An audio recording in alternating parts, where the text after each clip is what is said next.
Star Wars Galaxy of Hero Players. This is SWGOH here. Today, I'm going to talk about the Phoenix pack, even though it was really the Palpatine, Thrawn, Chimera pack, which I was always thinking it would make sense to do one pack for all three of them. However, I do have some discrepancies on it, but for the most part, it's been a great pack. $10 and you get a lot of characters, plus, aside from the home one, all the ships paired in with. I liked it, it was really good, made sense, solid, to the point, done. So, but I digress. This pack has been really good.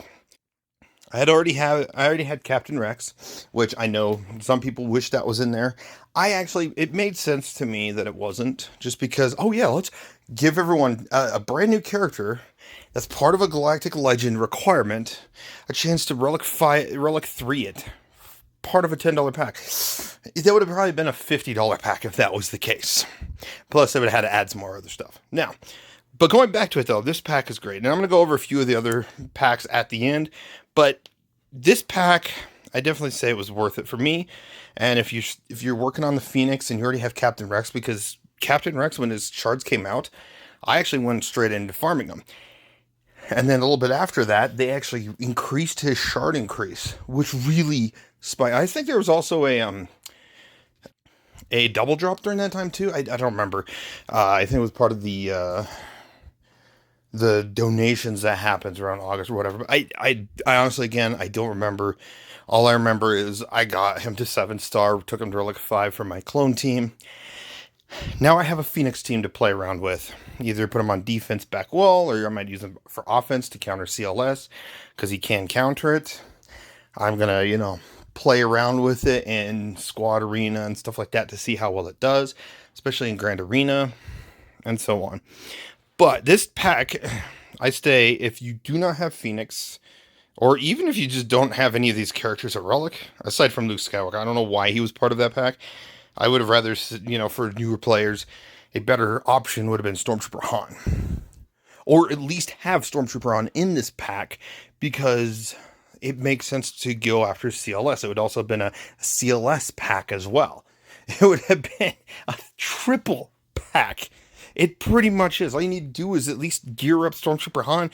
The rest of the team is there. I think I'm missing one, but whatever. Again, yeah. So, but all the ships here are great. I do have a discrepancy, and that is, I wish this was a $20 pack. And hear me out. This is a great $10 pack. But the reason why I said $20 for players, aside from having Admiral Ackbar's ship in here, I feel like there should have been a few extra characters and an extra ship in here. Yes, I did try it with the relics and all that. Your ships, with Home 1 and all that, can actually, the 4 ships that are there, the 2 Phoenix and then Wedge and Big's ship, can definitely beat the Chimera legendary event. I've already done it. So it's not hard to do, but I feel like players would have been more appreciative to having a few of these extra characters, as well as the extra ship I'm going to throw out there. So the extra characters being Biston and Scarif Pathfinder with their ship, so that would give you a 5 ship with a capital ship. It would have given you at least a Rebel fleet early game for the newer players and so on.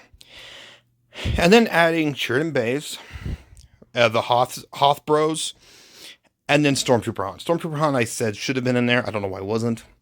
I digress. But having the Hoth Bros in there, but kind of a little cool nod. For those that do have Mon Mothma, Scout would have been great to boost. And then just having Soldier in there is actually not that bad. He's kind of a trash character, I will admit. I'm actually thinking of working on him, because if I got my Sana Staros team, Stormtrooper Han goes away from my 5v5 Admiral Ackbar team, which actually still gets holds. Especially when you get holds on Wampa, because you have R2 in the team. Because I don't have Leia, Galactic Legend variant. So yeah, there's that. So that's, those little intricacies. That's what I say. I'm thinking of working on Soldier just so I can have some sort of taunt going on with the team. But I digress. So it's really good. Like, even if you take some, slapped on 2 Omicrons for Ackbar and Leia, you got yourself a team. Granted, even out of, You can go Ackbar, Leia, Old Ben, Wedge, and Biggs, and you got yourself a Rebel team. Now, if you had R2-D2, I digress, throw him in there because he helps counter Wampa very well. Just because throwing the team under stealth, they'll just attack. Wampa cannot counter. And also, they'll crit a lot, cleansing the dots that keep getting applied to him. So it's a win-win. R2-D2 helps Admiral Ackbar shut down Wampa. Because Wampa can't counter, do the damage. All the damage over time keep getting cleansed. I digress. So yeah, this pack, I would say 100% worth getting, hands down, bar none. Granted, I'm still working on the Zetas, I'll admit. Once that pack was announced to come out, Kanan and Hera got their Zetas. Recently, I did Zeb's because here soon you will see a video on Wednesday of him trying to run the Galactic War by himself. He has potential for it. One of the few Phoenix characters that actually has potential to do that. And then I just need Sabine and then Hezra. So, now, I'm going to go to the other packs and just, kind of talk about them real quick. Because I'm not going to get them. So this one, I already have all the characters at Relic 5. Outside of the one TIE pilot, that's Relic 3. Which I think is the Special Forces. So, I already have them Relic 5, because I even took Vet Han to Relic 5, because I was using them with the Dash team to kind of do an AoE days, speed up the team with Kuil, and then an AoE ability block with a chance of stun. Come on, that's actually pretty solid if you get them fast enough. So definitely a worthwhile, you'll get speed up a lot. I think there was supposed to be another one outside of Mando. I don't remember which one that was. Unless that was the one I just bought. Mando's definitely worth it. If you really want Best Armor Mando, it helps boost you for the Executor. Any Bounty Hunter team you have Fennec with to counter Lord Vader. Bam is really good for that. Definitely, I say, a worthwhile pack. I honestly wish this was, even though these are the only 5 characters needed for that, I still feel like if they added a few nod characters just to, like, spice it up a little bit. And this is the same with the Starkiller one, too. Spice it up a little bit, as you will.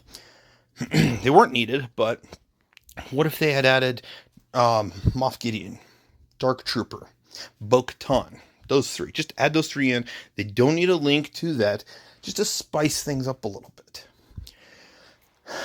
That would have been very interesting. Plus, right there, you would already have a requirement for a GL if you do go after Kenobi. Yeah, so I know it would be nice, but the $20 spice things up a little bit. It's like the same with Starkiller. When Starkiller came out, it was just the 4 requirements. That's great, but it would have been nice to have his, have like Visas Mar added in there. Such an old character. Why not just allow players to get him to her to Relic 5?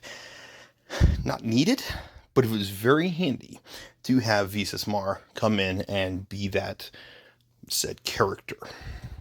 Because in that way, even with the requirements, you can build a Starkiller team with them. Kyle Katarn's the Jedi. Obviously Starkiller. Visas would be the light side online force user. Mara Jade dark side. And then Talon the Sith ally. No leaderships, unfortunately, but at least super early game, you could slap, Starkiller there. That's just my thoughts on it. Starkiller's not, there, but hey. So I'd say these Lightspeed bundles have been phenomenal. I feel like there could be more in some of them, equal amount, even if they have to increase them by $5 or $10 in a lot of these older characters, but it's very helpful to get some of these characters lifted up. I hope that they kind of don't just have to go after Journey and Legendary and Galactic Legend requirements. I feel like it'd be nice to go after, said territory battle characters. So say they go after Rolo. They want you to have Rolo. I know it's not the Rolo team, but like they throw in Rolo. Why not they allow Captain Han? The Hoth Bros, so some of these characters that link to them, they don't have to be that. At least you get a pack saying, here you go, we can lift up some characters out of obscurity because no one's relicing them. Maybe it would give players some more theory crafting possibilities. Who knows? But aside from that, let me know in the comments below. Did you get this pack? Would you like to get this pack? I think it's out for 12 more days for Kylo, and I believe the Phoenix, but I already bought it, so there's that. And then Din Djarin is definitely higher up there. Oh, so yeah, hopefully we see another one by the end of the year. It would be nice to see another one or two. I think the next one I can't wait for is Imperial Trooper. I mean for R2-D2. Give us an R2-D2 pack. Throw in some Imperial Troopers with some non-Imperials. Maybe like 10 Imperials altogether. Veers, Stark, even if it's at Relic 3 for $10, that's fine. Veers, Stark, Krennic, Stormtrooper, Magma Trooper, Death Trooper, you know. A lot of players to help boost their roster. Because actually I would buy that pack too, because that would save, you know, there's a lot of characters I do not have. Like, if they ever do a C-3PO one, aside from Princess Nisa, which makes sense, all the Ewoks being relicked, even if at Relic 3, I'd be okay with that. I probably wouldn't use them much. Not an Ewok fan, per se. I'm not, gerbil. But I digress. I may work on them, you know, eventually, just to work on a couple of the key characters like Elder and whatnot. Maybe I can have fun with a Tebow idea. Because eventually, you know, I will need to get Princess Nisa to Relic 7 for Leia. Eventually, sometime maybe next year. Maybe near the end of it. And hey, there we go. But yeah, we have pretty much SLKR and Raid done. Of the GL requirements, what other requirements coming up? I'll do a video for that. At least my thoughts on it. Aside from that, let me know in the comments below what you like. Please like and share, and definitely subscribe. I really appreciate those that subscribe. I want to get some more subs so people can see some more of my content. Thank you for watching. You guys have a phenomenal day.